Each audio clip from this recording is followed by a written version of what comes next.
Welcome back to another lecture from chapter 2. So last lectures, we talked about ARIO, how to use it, or RIO, and A stand for atom or electronegative atom, or resonance, I induction, and O orbitals. When you're using them, you should follow the technically the order or the priority. And in this example, we have ethanol versus the propylene. And I want to know, for example, I want to know if I have these two molecules, okay, is there any way to predict which one of them is going to be more acidic? So let's treat them with a base. So both of them, we're going to add a base to them. Okay. And I go base, and any base, it comes with lone pair. So base has negative charge clearly. And if you don't write a negative charge, that's fine. Okay. And then what do we get the other side? We get this.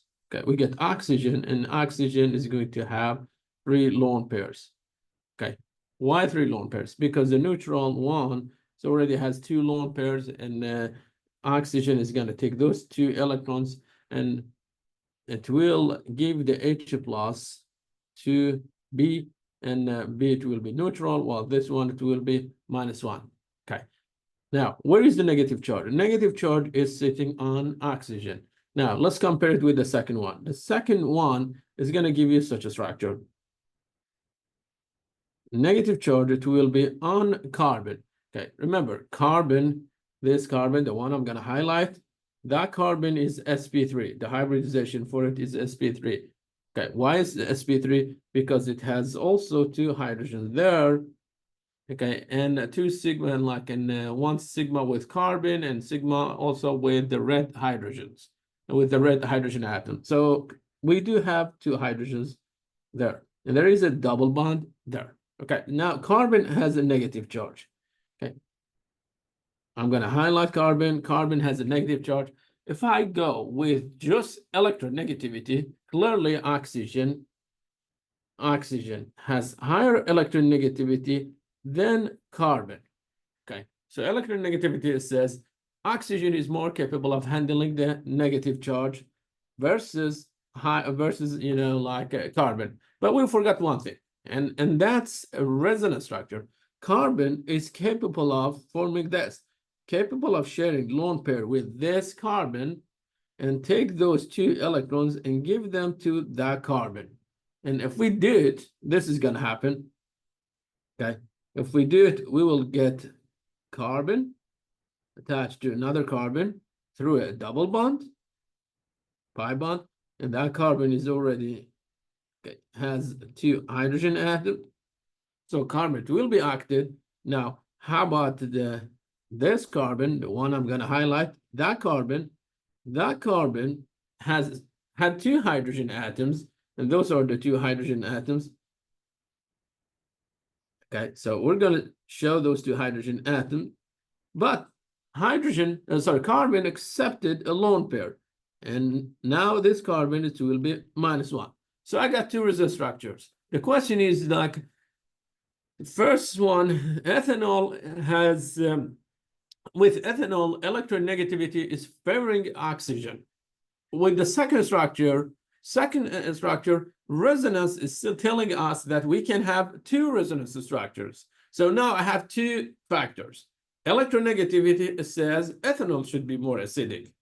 Resonance says the second molecule has 2 resonance structures. The more resonance you have, the higher stabilization, the stronger acid will be. Okay, but okay, if you follow the order here, A, R, I, O, okay, the A stands for atom or electronegativity. Because electronegativity comes first, okay, we have to stick with the fact that oxygen is more electronegative. So ethanol, it will be more acidic than the propylene. Okay, let's write the pKa for them. The pKa for this compound versus ethanol. Ethanol, it has pKa of 16. Well, the second compound, pKa of 43. Okay. Remember, lower pKa means a stronger acid. So lower pKa means stronger acid.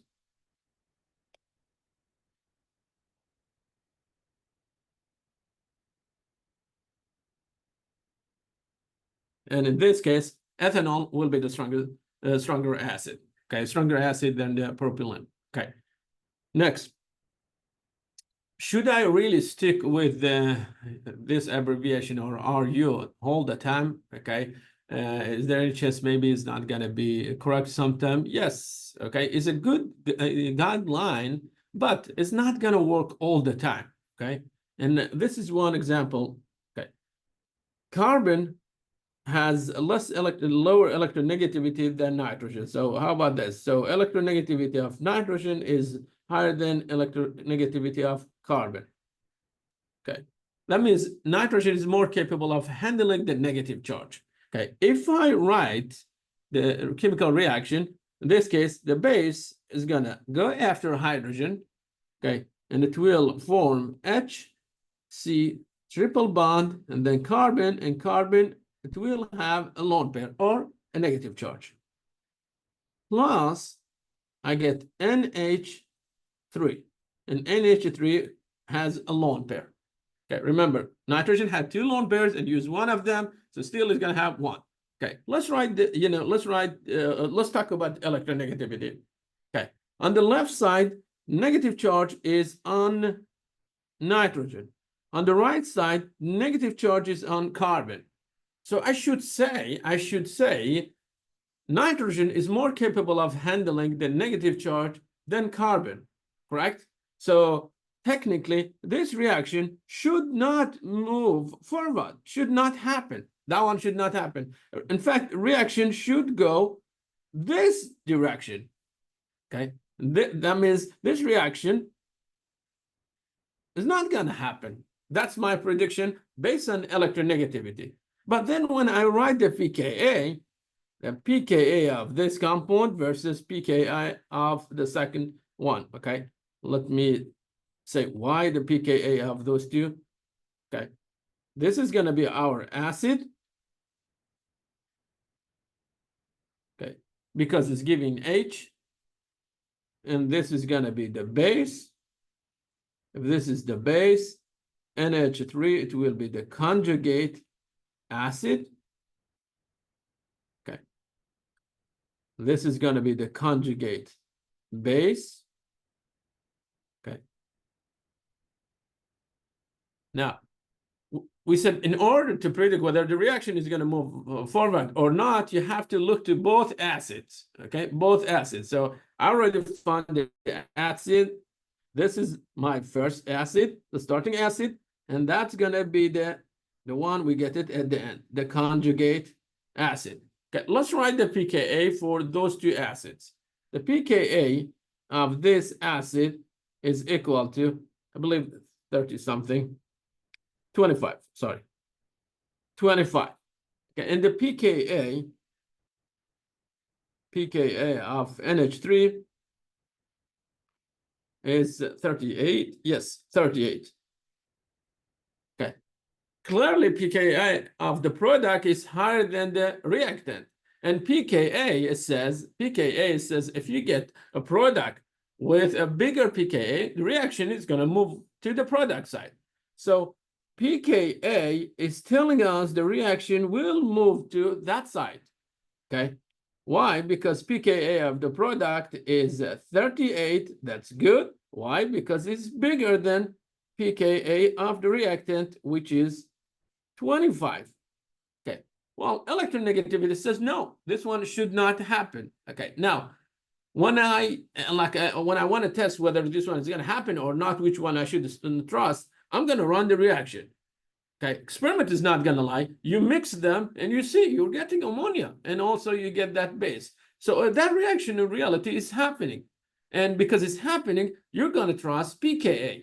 So pKa is the one that you followed, and pKa said the reaction will happen. Okay, reaction will happen. Okay, another one. Okay, so it says predict which one of this is more acidic. Okay, and we're talking about red versus blue one. Okay.